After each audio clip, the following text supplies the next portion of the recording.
If, for example, a student shows symptoms of COVID, let's say after lunch, what happens? Do you quarantine them?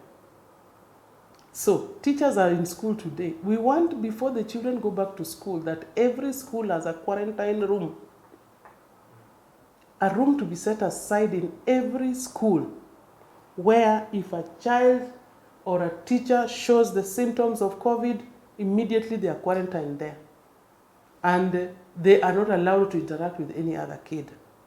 Or those who they have interacted with to be quarantined. Now, another question. Temperatures keep on changing according to the infection rate.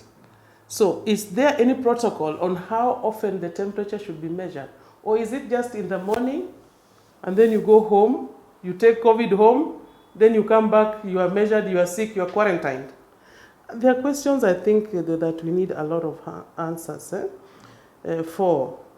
And who is checking the temperatures?